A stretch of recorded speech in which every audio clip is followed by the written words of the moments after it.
Security, remove her. She is not boarding this aircraft. Rebecca Hayes's voice cut across gate C-17 with the force of a slammed door, sharp enough to turn heads from the coffee, stand 20 yards away, and freeze conversations beneath the bright departure screens. Danielle Brooks did not move. She stood beside the priority boarding lane with a black leather tote over one shoulder, a charcoal blazer over a plain white shirt, dark jeans, and low black shoes polished just enough to catch the terminal lights.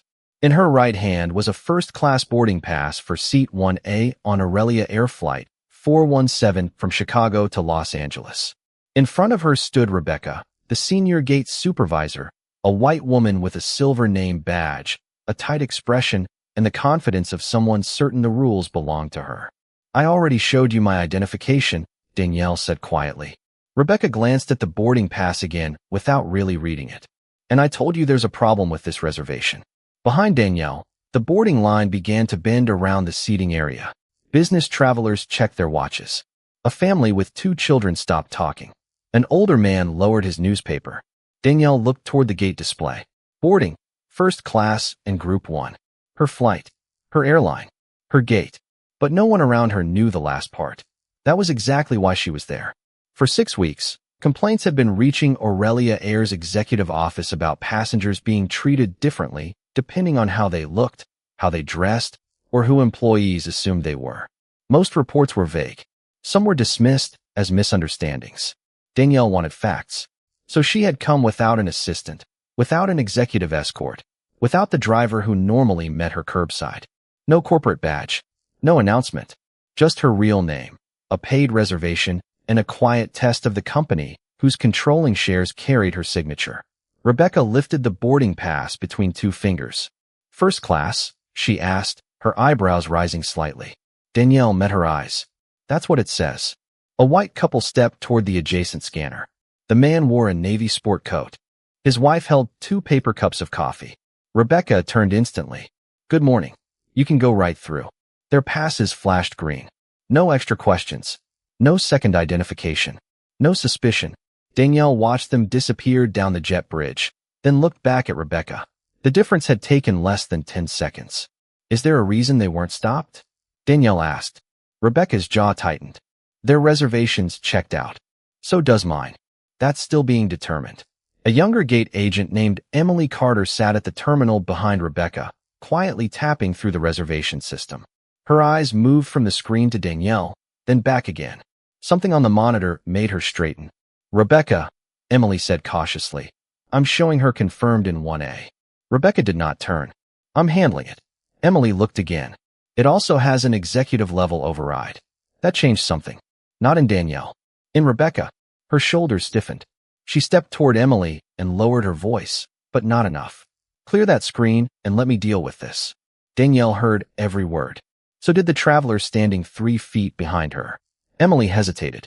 "But the reservation is valid." Rebecca finally turned, eyes cold. "Emily, clear the screen." The younger agent swallowed and moved her hands away from the keyboard. Danielle felt an old memory flicker at the edge of her mind, but she pushed it aside. Not yet. This moment deserved her full attention. Rebecca faced her again. "Ma'am, I need you to step out of the boarding lane." "Why?" "Because I'm asking you to." That isn't a reason.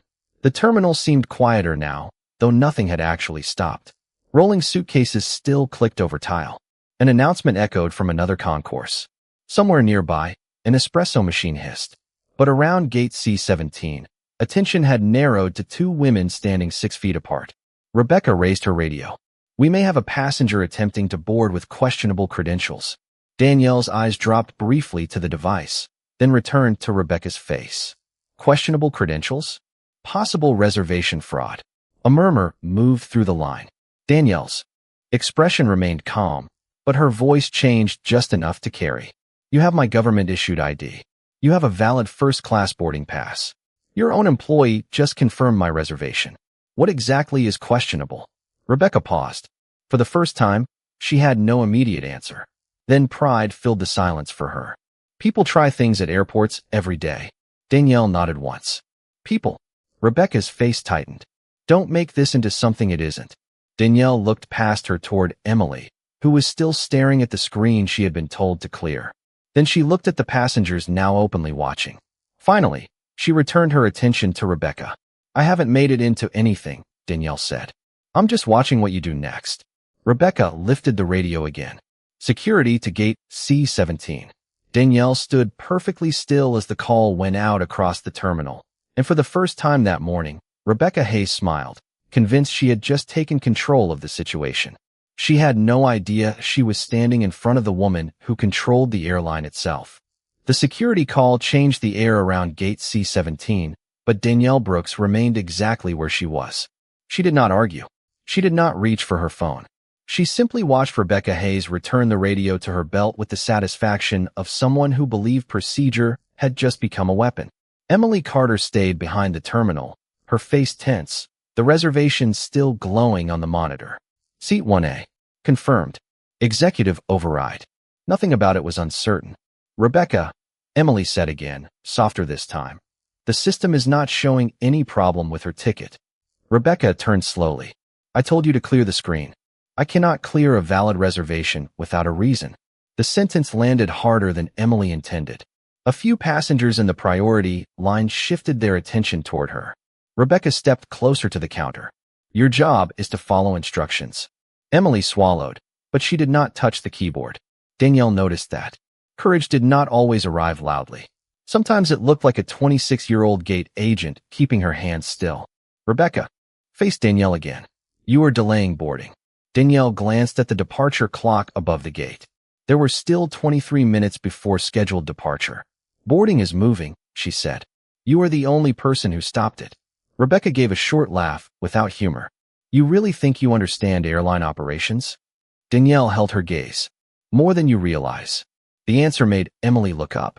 Rebecca did not catch it. She was too busy studying Danielle's clothes again, as though a charcoal blazer and dark jeans could explain why a first-class ticket should not belong to her. Danielle had chosen the outfit carefully that morning. No designer label. No executive pin. No visible sign that she had spent the previous night reviewing Aurelia Air customer complaints until nearly midnight. For 6 weeks, similar reports had reached corporate headquarters. A black engineer questioned 3 times before boarding in Denver. A woman traveling with her children asked to prove she could afford lounge access in Dallas. A retired teacher told to step away from a priority line despite holding the correct pass. Each incident had been explained away separately. Miscommunication. Training issue. System confusion. Danielle had stopped believing in coincidence. That was why she was standing at gate C-17 now. She wanted to know what happened when employees believed nobody powerful was watching. A man in a gray business suit approached the scanner beside Rebecca. His pass flashed green. Have a great flight, Mr. Sullivan, Rebecca said warmly. No additional identification. No questions. No delay. Danielle watched him disappear toward the jet bridge. Then she looked at Rebecca. Interesting. Rebecca's expression hardened. Do not start. I did not say anything. Your attitude says enough. Danielle almost smiled at that. Her calm had become offensive simply because it refused to become submission. Emily turned her monitor slightly away from Rebecca and studied Danielle's profile again. Something about the name bothered her. Danielle Brooks. She had seen it somewhere, perhaps in an internal announcement, perhaps on the company website. Before she could place it, Rebecca reached across the desk and took Danielle's boarding pass from the counter. Until security arrives, this stays with me. Danielle looked at the pass in Rebecca's hand. That document belongs to me. It belongs to the airline. Danielle's eyes lifted slowly. Does it? Rebecca missed the weight in the question. Behind them, conversations had faded into whispers. A mother near the window pulled her carry-on closer and watched. An older black man 2 rows away shook his head. Emily stared at Danielle's reservation screen, then at a small gold symbol beside her name she had never noticed before. She clicked it. A restricted message appeared. Executive profile. Access limited. Emily's breath caught. Rebecca was still speaking when Emily whispered, "Oh my God." Danielle heard her. Rebecca did not. Not yet. Emily Carter stared at the restricted profile message as if the screen had suddenly changed languages. She moved the cursor over the gold symbol again, careful not to click anything that might trigger an alert she did not understand. Executive profile. Access limited. That was not something attached to ordinary passengers. Rebecca, Emily said, louder this time. I think you need to look at this. Rebecca Hayes did not turn around. She was focused on Danielle Brooks, holding the boarding pass just out of reach on the counter. I already told you I am handling it. Emily's voice tightened. This is not a normal reservation. Rebecca finally looked over her shoulder. What does that mean? There is an executive restriction on the profile. For half a second, Rebecca's expression changed. The confidence cracked, then returned. Probably a system error. Danielle heard the words and let the silence answer for her. Rebecca placed the boarding pass beside the scanner and folded her arms. You know what? This is exactly why we have security procedures. People find ways into systems all the time. Danielle's eyes narrowed slightly. You have gone from questioning my ticket to suggesting I manipulated your system. I said possible fraud. You said it over the radio. Rebecca lifted her chin. And I stand by it until we verify who you are. Danielle glanced toward Emily. She already did. The passengers nearest the gate were no longer pretending not to listen. A middle-aged woman holding a red carry-on whispered something to her husband. The older black man who had been watching from 2 rows away stood and moved closer to the priority lane. She showed you everything, he said. Rebecca turned sharply. Sir, this does not concern you. It concerns everybody standing here watching you treat her differently. A murmur of agreement moved through the waiting area. Rebecca's face tightened. Please return to your seat. The man did not argue. He simply stayed where he was. Danielle noticed the small shift in the room. People were not angry yet. They were alert. That was often how truth entered a space. Quietly at first, then all at once. 2 airport security officers appeared at the far end of the concourse, walking toward gate C-17. Rebecca saw them and visibly relaxed. Good, she said under her breath. Danielle looked at the clock. 19 minutes until departure. She had spent less than 10 minutes at the gate, and already the pattern was clear. Question the black passenger. Ignore the valid documents. Escalate authority. Call suspicion policy. She had read those words in complaint summaries for weeks. Now she was watching them come alive in front of her. Rebecca stepped toward the approaching officers. We have a passenger refusing to cooperate with verification procedures. Danielle spoke before either officer could respond. That is not accurate. One of the officers, a tall man named David Miller, looked between them. What is the issue, ma'am? My ticket is valid. My identification is valid. The system confirms my reservation. Your gate supervisor decided that was not enough. Rebecca cut in. There are inconsistencies. Emily stood up behind the counter. Her hands were trembling, but her voice was clear. There are no inconsistencies. Rebecca turned. Emily, I checked it 3 times. The younger agent took a breath. Seat 1A is confirmed under Danielle Brooks. The identification matches. The ticket is paid. The profile has executive-level protection. David looked toward Rebecca. Then why were we called? Rebecca paused. That question landed differently, because it came from someone wearing authority she had requested. Because her behavior was becoming disruptive. Danielle looked around at the silent passengers, then back at David. I have not raised my voice once. The older man nearby nodded. She has not. Another traveler added. She has been calm the whole time. Rebecca's control began slipping at the edges. This is an airport. We cannot take chances. Danielle's voice stayed low. Then apply caution equally. Rebecca stared at her. Danielle continued. You let 3 passengers board while holding my pass. None of them were asked for additional identification. None of them were described as possible fraud. The security officers exchanged a glance. Emily looked down at the screen again. This time she noticed another detail beneath the restricted profile. A corporate designation hidden behind a permissions lock. She could only see 2 words. Ownership group. Her face went pale. She looked at Danielle, then at Rebecca, and realized the situation at gate C-17 was no longer about whether Danielle belonged on the aircraft. It was about how far Rebecca was willing to go before discovering exactly who she had chosen to challenge. Emily Carter could not take her eyes off the words on the screen. Ownership group. The label sat beneath Danielle Brooks's profile like a locked door with light coming through the edges. Emily did not have permission to open the full record, but she had seen enough to know Rebecca Hayes was making a dangerous mistake. Rebecca, please, Emily said, forcing steadiness into her voice. You need to stop this and verify through corporate. Rebecca turned toward her with irritation flashing across her face. I do not need a lecture from a junior gate agent. David Miller, One of the security officers looked at Emily. What exactly are you seeing? Emily hesitated. She knew every employee in the terminal understood hierarchy. Rebecca had seniority. Rebecca wrote evaluations. Rebecca could make a difficult shift feel endless. But the facts on the monitor did not care about seniority. Her reservation has an ownership group. Designation, Emily said. The words changed the temperature around gate C17. Rebecca gave a quick, dismissive laugh. That could mean anything. Corporate accounts, partner access, some investor benefit. Emily shook her head. I have never seen that designation on a passenger profile. Danielle remained silent, studying the younger employee. This was the moment she had been waiting for without knowing it. Not the reveal, not the punishment, the choice.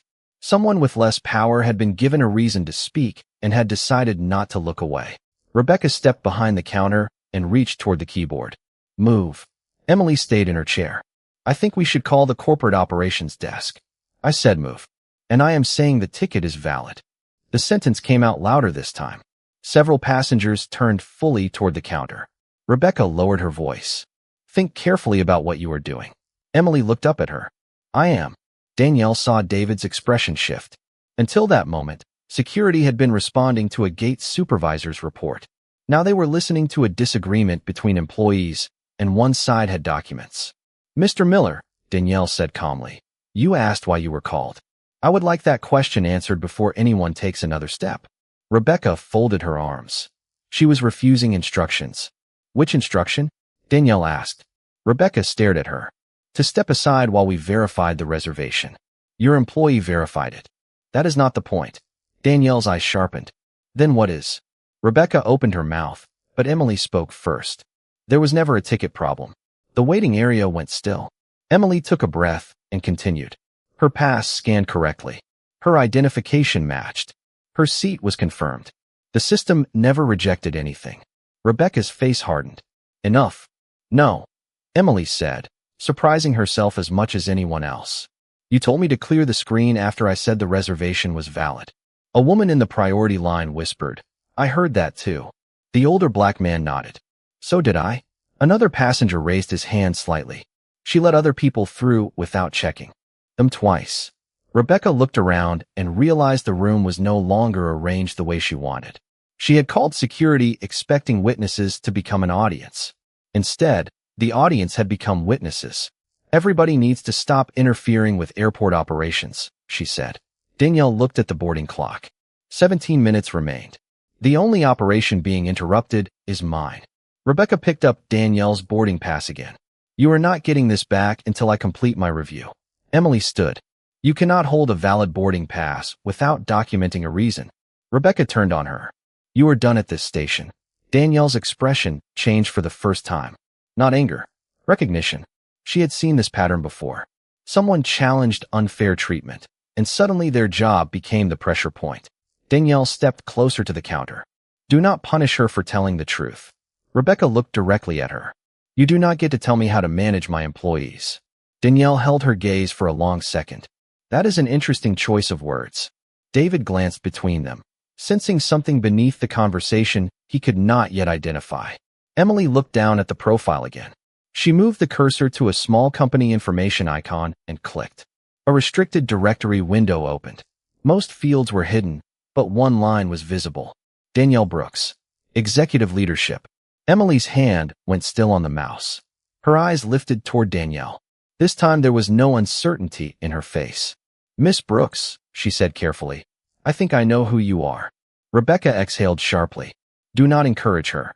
Danielle did not answer Emily. She simply watched Rebecca, giving her one final chance to notice that every warning around her had stopped being subtle. For one brief second, Rebecca Hayes looked almost uncertain. Emily Carter had said Danielle Brooks's name differently this time, not as a passenger name, but as if she had finally connected it to something larger. Rebecca noticed the change and immediately pushed against it. Whatever you think you found, it does not change procedure, she said. Danielle kept her eyes on her. Procedure did not stop those other passengers. Rebecca's mouth tightened. We are done debating this. She lifted Danielle's boarding pass from the counter, turned toward the scanner, and tapped several commands into the terminal. Emily leaned closer to the screen. What are you doing? removing her from the boarding queue until this is resolved. Emily stood so quickly her chair rolled back several inches. You cannot do that. There is no documented violation. Rebecca selected another menu. Danielle watched the screen change from green to amber beside her name. The act itself was quiet. No alarm. No dramatic sound. Just a color changing on a monitor. Yet something inside Danielle went still. Years earlier, when she was 24, she had stood at another airport counter after landing from her first major business trip. She had worn a navy suit purchased with almost an entire week's pay and carried a company credit card issued in her own name. The lounge clerk had stared at the card, then at her face, then back at the card. "Where did you get this?" he had asked. Danielle remembered the people behind her pretending not to listen. She remembered producing a second identification card, then a third. She remembered watching two white businessmen walk past with nothing more than a smile and a membership card. 20 minutes later, the clerk had finally admitted everything was valid. No apology, just a tired gesture toward the lounge entrance, as if permission itself were generosity. Danielle had carried that feeling for 18 years. Not humiliation exactly, something colder. The knowledge that proof could be demanded forever from someone others had already decided not to believe. Back at gate C-17, Rebecca clicked again. There. Boarding access temporarily restricted. Emily stared at her. You just created the problem you claimed already existed. Several passengers reacted at once. That is unbelievable, the woman with the red carry-on said. The older black man shook his head. We all watched you do it. David Miller stepped closer to the counter. Miss Hayes, I need to understand something. Was her boarding pass valid when we arrived? Rebecca hesitated. Technically, yes, but there were concerns. What concerns? Her behavior. The executive flag. The unusual profile. Danielle's voice cut through the explanation. My valid reservation became suspicious because it was unusual to you. Rebecca turned. Do not twist my words. I do not have to. Danielle nodded toward Emily. She heard them. Emily took a breath. I did. Rebecca's face flushed. Emily, step away from the workstation. You are relieved from gate duties for the rest of this boarding cycle. The younger woman looked stunned. Danielle's calm finally sharpened into something harder. You are removing her because she contradicted you. I am managing my team.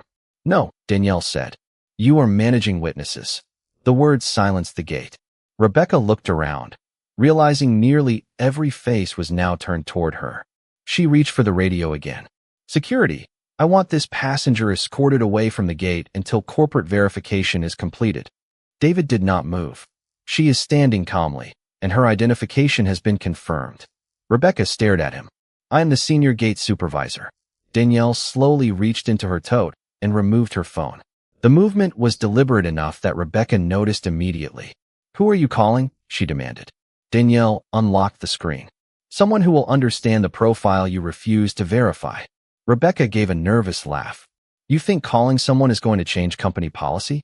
Danielle found the contact she wanted. Michael Grant, Chief Operating Officer, Aurelia Air. Her thumb hovered over the name. She looked once at Emily, then at the amber restriction beside seat 1A, then finally at Rebecca. No, Danielle said quietly. I think it is going to show you what company policy actually is. She pressed call. Michael Grant answered on the second ring.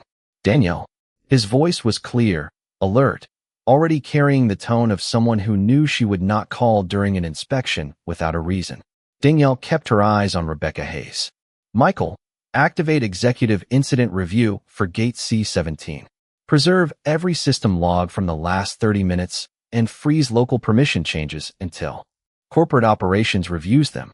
The confidence on Rebecca's face flickered. David Miller glanced toward the counter. Emily Carter went completely still. Michael did not ask why. Understood. I am pulling the gate activity now. Danielle continued, her voice calm enough to make every word feel heavier. Include boarding access changes, employee notes, radio communications, and passenger verification records. Rebecca let out a short laugh. This is ridiculous. You cannot just call someone and freeze an airport gate. Danielle did not look away from her. Michael, did you hear that? There was a brief pause. I did. Rebecca's expression shifted again. Who is that? Danielle answered without drama. Chief Operating Officer Michael Grant. The name meant something. Emily's eyes widened. David straightened. Rebecca hesitated, then forced a smile. Anyone can claim to be corporate over the phone. Michael's voice came through clearly enough for those closest to Danielle to hear. Rebecca Hayes, employee identification ending in 472. Your local administrative permissions are being suspended pending review. Do not alter any further passenger records. Rebecca turned toward the workstation. What? She tapped the screen. Nothing happened. She tried again. A message appeared across the terminal. Access temporarily restricted by corporate operations. The color drained from her face. Emily stared at the screen, then slowly looked at Danielle. The older black man near the priority lane whispered, "There it is." Rebecca clicked through 2 more menus. Each one denied access. This has to be a technical issue. Michael's voice remained steady. It is not. Danielle lowered the phone slightly, but kept the call active. Emily, is my boarding status still amber? Emily checked. Yes. Can you see who changed it? Emily opened the audit history. Yes. Rebecca Hayes, 9 minutes ago. Rebecca turned sharply. That was a temporary security hold. Was there a system-generated fraud alert before you placed it? Danielle asked. Emily scanned the history. No. Was there an identity mismatch? No. Payment issue? No. Duplicate seat assignment? No. Each answer stripped another layer from Rebecca's explanation. Danielle looked at her. So the system was clean until you decided I was suspicious. Rebecca folded her arms. I made a judgment call. Danielle's expression did not change. Based on what? Rebecca glanced at the watching passengers. Context. Describe the context. Silence. The question seemed simple, but Rebecca could not answer without exposing the assumption beneath everything she had done. David looked toward her. Miss Hayes, that is a fair question. Rebecca's voice tightened. She did not look like a typical first-class passenger. The words escaped before she could soften them. The gate went silent. Emily lowered her eyes. The woman with the red carry-on shook her head. Danielle took one slow breath. There it is. Rebecca immediately tried to recover. That is not what I meant. It is exactly what you meant. Danielle's voice stayed controlled. You saw a black woman in jeans traveling alone. You decided the seat did not fit the person standing in front of you. Then every valid piece of evidence became something you needed to explain away. Rebecca opened her mouth, but Michael spoke first. Danielle, I have the logs. There are also 3 prior customer complaints attached to this supervisor's record involving selective verification at this terminal. Rebecca froze. Emily looked at her. David's expression hardened. Danielle did not react with satisfaction. She looked tired for the first time. 3 formally documented. 2 closed as communication issues. 1 unresolved. Danielle's eyes stayed on Rebecca. And now there is a 4th. Rebecca stepped back from the counter. You are making this sound worse than it was. Danielle lifted the phone again. Michael, send a regional director to C17 and preserve the security video. No deletions. No edits. No local overrides. Already done. A soft notification sounded from Emily's computer. Then another. Corporate control had arrived without anyone raising their voice. Danielle looked at the amber status beside seat 1A. Restore my boarding eligibility, but do not change anything else. Emily hesitated. My access might still work. She clicked once.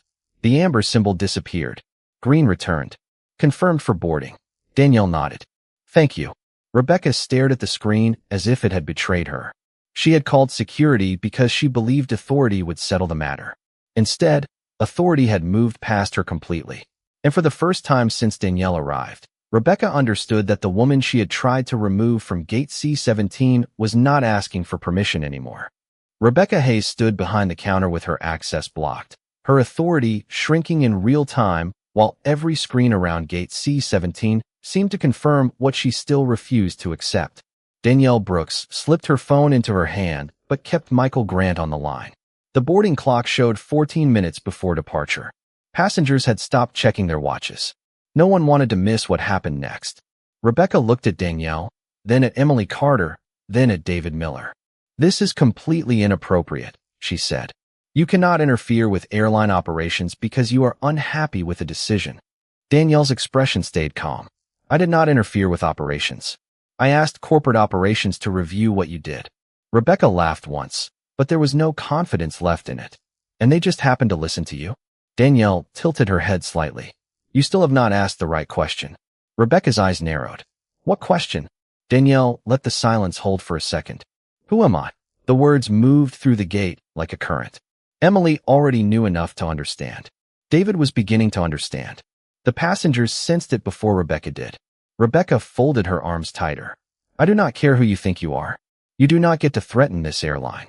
Danielle looked directly at her. I am not threatening the airline, Rebecca. I own it. The entire gate went quiet.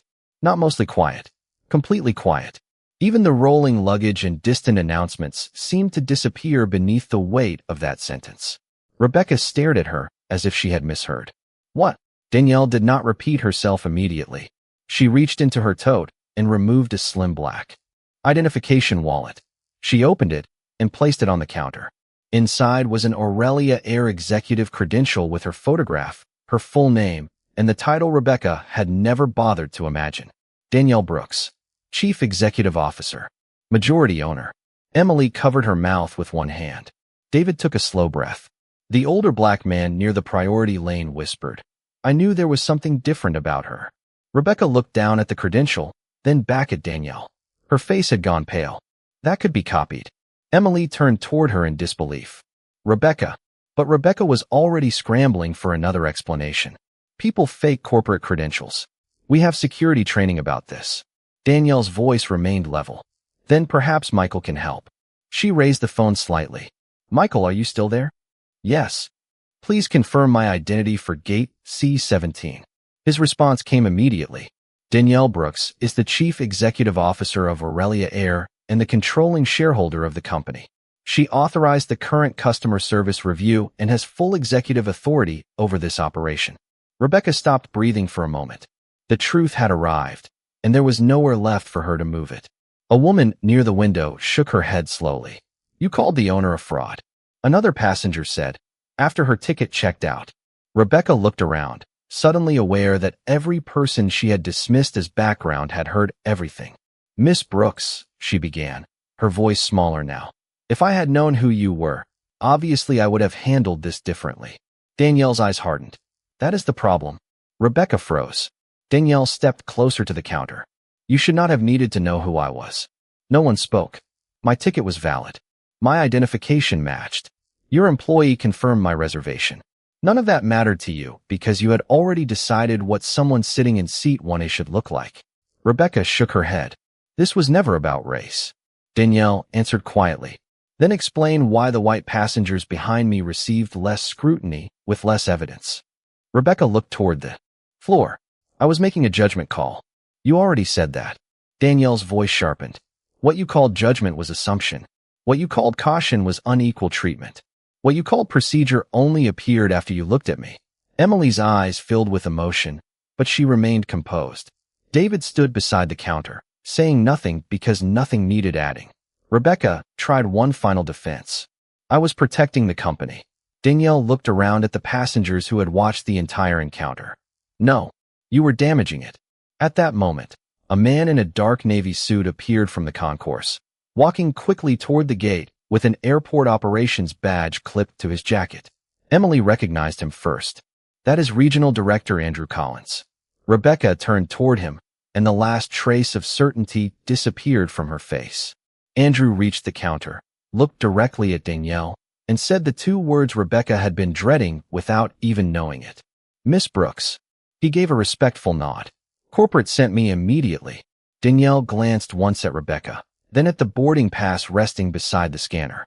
The reveal was over. Now came accountability. Andrew Collins stopped beside the counter and took in the scene without rushing. Rebecca Hayes stood behind the terminal with her access suspended. Emily Carter remained at the workstation. David Miller and the second security officer waited nearby. Danielle Brooks stood in front of them all, calm, composed, and no longer anonymous. Andrew looked at Rebecca first. Step away from the system. Rebecca blinked. Andrew, I can explain. You will have that opportunity. His voice was professional, almost quiet. For now, step away from the system. She did. The movement was small, but everyone at Gate C17 understood what it meant. The authority Rebecca had used so freely minutes earlier was no longer hers. Andrew turned to Emily. Do you still have access to the audit log? Yes, sir. Preserve it exactly as it is. Do not edit anything. Emily nodded. Danielle watched her carefully. She had not forgotten who had spoken when speaking carried risk. Andrew then looked at David. Did security witness any disruptive behavior from Miss Brooks? David answered without hesitation. No. She remained calm the entire time we were present. Any threat? No. Any refusal to provide identification? No. Rebecca stepped forward. That is not the full story.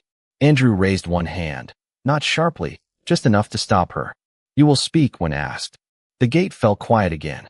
Emily opened the timeline and read from the screen. Initial scan accepted. Seat 1A confirmed. Identification matched. Executive profile recognized. Boarding restriction added manually by Rebecca Hayes. No system fraud alert before the restriction. Andrew looked at Rebecca. Did you add the restriction? Yes, but only because I had concerns. Documented concerns? I was assessing the situation. Based on what? Rebecca hesitated. She had already answered that question once, and the answer had nearly buried her. Passenger presentation. Behavior. Context. Danielle said nothing. She did not need to. Andrew looked back at the screen.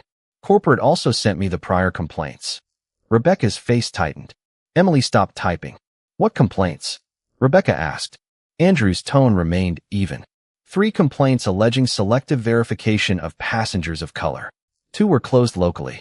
1 was never fully resolved. Rebecca shook her head. Those were misunderstandings. Danielle finally spoke. 4 misunderstandings can become a pattern. Rebecca turned toward her. Miss Brooks, I never intended to discriminate against you. Danielle's expression did not soften. Intent does not erase conduct. Andrew nodded once, then looked at Rebecca. Effective immediately, you are suspended from customer-facing duties pending formal investigation. Your system access will remain disabled. Human Resources and Corporate Compliance will contact you today. Rebecca stared at him. Suspended. Yes. Over 1 passenger complaint. Andrew's eyes moved toward Danielle, then back to Rebecca. No. Over documented conduct, an altered boarding status without valid cause, disregard of confirmed identification, and concerns raised by prior incidents. Rebecca looked toward Emily as though searching for support. Emily held her gaze, but said nothing. Andrew continued. Thomas Reed will also be interviewed regarding his role in earlier gate interactions, and every staff member assigned to this shift will provide a statement.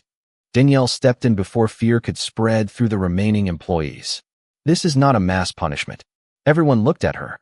Accountability should be specific. Anyone who followed policy fairly has nothing to fear.